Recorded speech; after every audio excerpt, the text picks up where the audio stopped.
Good morning class 8 part 7 हो गया था। पार्ट 8 पढ़ रहे हैं। हमने महात्मा गांधी का पॉइंट ऑफ व्यू देखा था।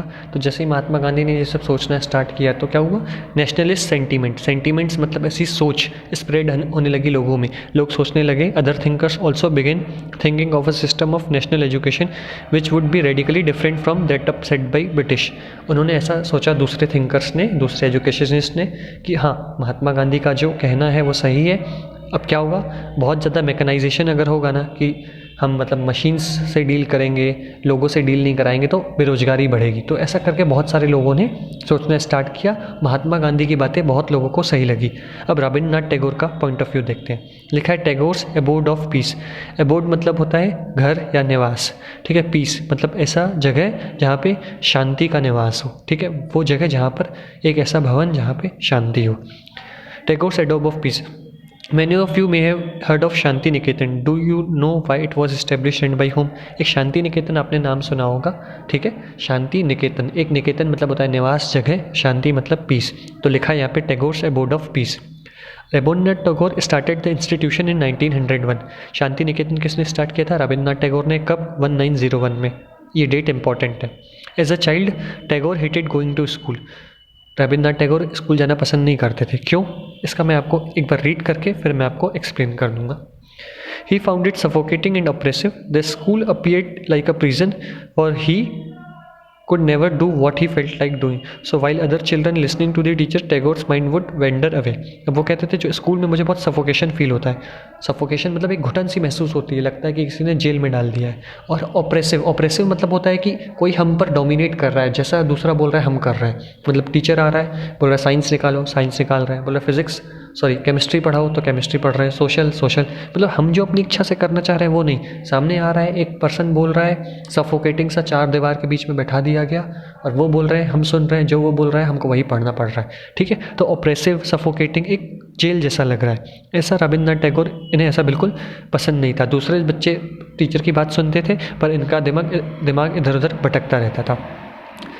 The experience of his school days in Calcutta shaped Tagore ideas of education.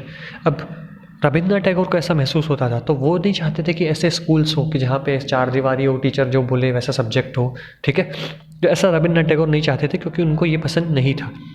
तो अब the experience of this school days in Calcutta shaped Tagore's idea of education. अब ये एक्सपीरियंस ने क्या किया, ये जो एक्सपीरियंस हुआ था, उन्होंने अब एजुकेशन को दूसरा एक शेप देना चाहा। On growing up, he wanted to set up a school where the child was happy, where she could be free and creative, where she was able to explore her own thoughts and desire. उनका ऐसा मानना था, on growing up he wanted to set up a school। जैसे वो बड़े हुए तो कैसा स्कूल चाहते थे कि जहाँ पर पढ़ाई बोझ न लगे, सारे बच्चे खुश हो, एक खुशी से पढ़ने आए, ठीक है। फ्री एंड क्रिएटिव, बच्चों को ये ना बताया जाए कि हाँ सूरज पूरब से निकलता है पश्चिम में ढलता है, जबकि उन्हें ये बताया जाए कि पृथ्वी घूमती है जिसकी वजह से सूरज पश्चिम से निकलता है और पूरब से निकलता है, पश्चिम में ढलता है। मतलब एक रटाना नहीं, उनको रियल समझाना कि हाँ ऐसा ऐसा होता है। लॉजिकल थिंकिंग डेवलप करना, ना कि उन्हें बताते जाना। सेल्फ ऑब्जर्व की कैपेसिटी डेवलप करना कि वो खुद सोचें, क्रिएटिव हो, ना कि सिर्फ उन्हें रटा देना कि हाँ ये रट लो और जैसा समझाया है वैसे ही पढ़ना है, ठीक है।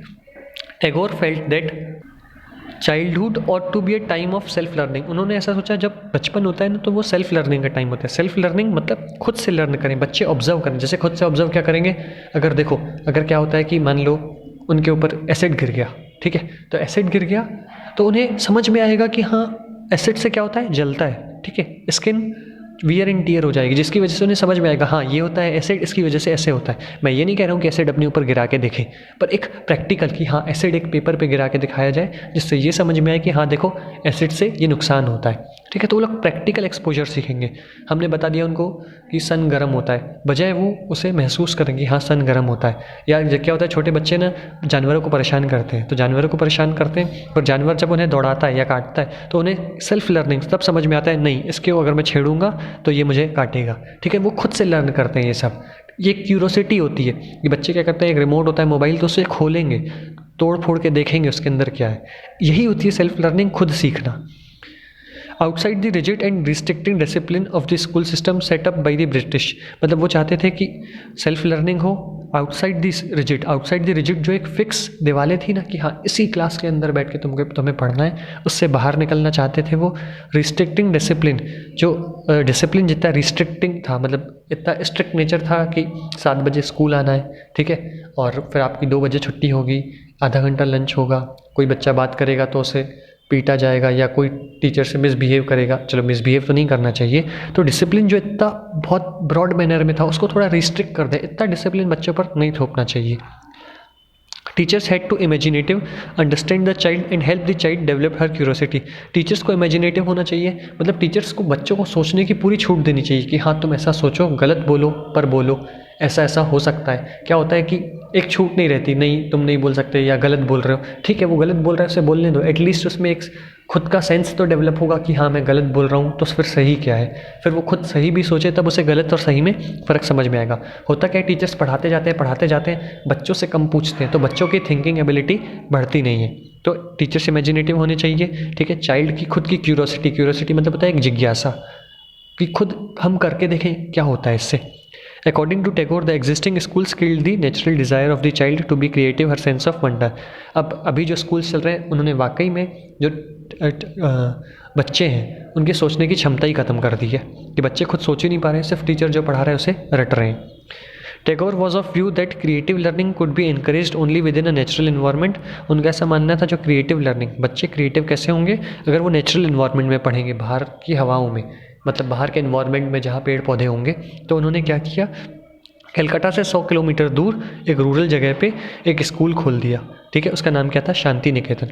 उसी को ही बोला जाता था एबोर्ड ऑफ पीस, शांति का निवास जहाँ होता है, ठीक है। We are living in harmony, harmony मतलब होता है एकदम शांति में जगह थी वो, एकदम पेड़ थे आसपास, ठंडी हवाएं चलती थी, एकदम नेचुरल पीस में जो लर्निंग होती है, क्रिएटिवनेस वहीं से आती है। लिविंग इन हारमोनी, हारमोनी मतलब होता है तालमेल with nature.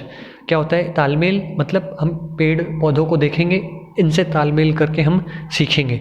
Children could cultivate there natural creativity, जिसकी वजह से चिल्ड्रन नेचुरली बढ़ सकते हैं। नेचुरली मतलब खुद सोच सकते हैं, वो सोचना कब पॉसिबल हो पाएगा, जब वो नेचुरल इन्वायरमेंट में बैठेंगे।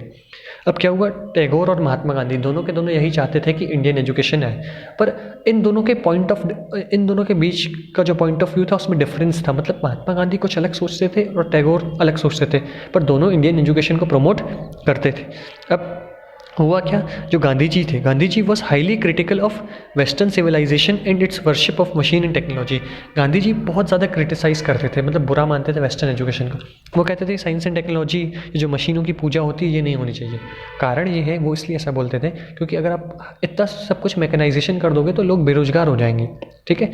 मतलब आप मशीन से क्लोथ ना बना के हैंडीक्राफ्ट वाले क्लोथ होने चाहिए, लोग हाथ से बनाएं, अपना बॉडी यूज़ करें। कारण क्या है, अगर एक मशीन 100 लोगों का काम करेगी तो वो 100 लोग बेरोजगार हो जाएंगे, ठीक है। पर टैगोर क्या चाहते थे, दोनों का मिक्सचर, कि हम भारतीय एजुकेशन भी ऑप्ट करें, साथ में साथ साइंस एंड टेक्नोलॉजी भी सीखें। Tagore wanted to combine elements of modern western civilization with that he saw as the best within Indian tradition। वो दोनों का कंबाइन चाहते थे, जो सोचते थे कि जो ट्रेडिशनल हमारा कल्चर है उसको मॉडर्न के साथ मिला दिया जाए, जो कि एक बहुत बेस्ट साबित होगा इंडियन ट्रेडिशन के लिए। उन्होंने जोर डाला किस पे, साइंस एंड टेक्नोलॉजी पे, और शांति निकेतन में वो साइंस एंड टेक्नोलॉजी भी सिखाते थे, उसके साथ साथ आर्ट, म्यूज़िक और डांस भी। अब होता क्या था, मैनी इंडिविजुअल्स एंड थिंकर्स वर दस thinking about the way a national education system should be fashioned. बहुत लोगों ने सोचा कि गांधी जी की बात सही है कि टैगोर जी की बात सही है, ठीक है, कि मतलब नेशनल एजुकेशन सिस्टम को कैसे डिज़ाइन करना चाहिए, एक्चुअल में होना क्या चाहिए। गांधी जी की भी बात सही थी कि भाई रविन्द्रनाथ टैगोर बोले थे मॉडर्न होंगे इससे हम आगे बढ़ेंगे, ये भी सही बात है। हाँ, पर लोग बेरोजगार होंगे, ये भी तो सही बात है।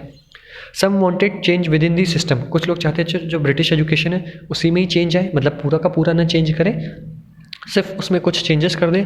और अदर्स अर्ज्ड, दूसरे क्या चाहते थे, दूसरे ये चाहते थे कि पूरी की पूरी तरीके से ब्रिटिशर्स के जो एजुकेशन सिस्टम है उसको पूरा हटाकर वापस इंडियन एजुकेशन सिस्टम लाया जाए, वो जो ट्रेडिशनल था। और ये बातें, इस पर डिस्कशन आज तक हो रहा है ना, टिल आफ्टर इंडिपेंडेंस। अभी तक कोई डिसाइड नहीं कर पाया कि कैसा एजुकेशन सिस्टम होना चाहिए। थैंक यू, आपका ये चैप्टर ओवर हो गया, आपको नोट्स मिल जाएंगे। Thank you.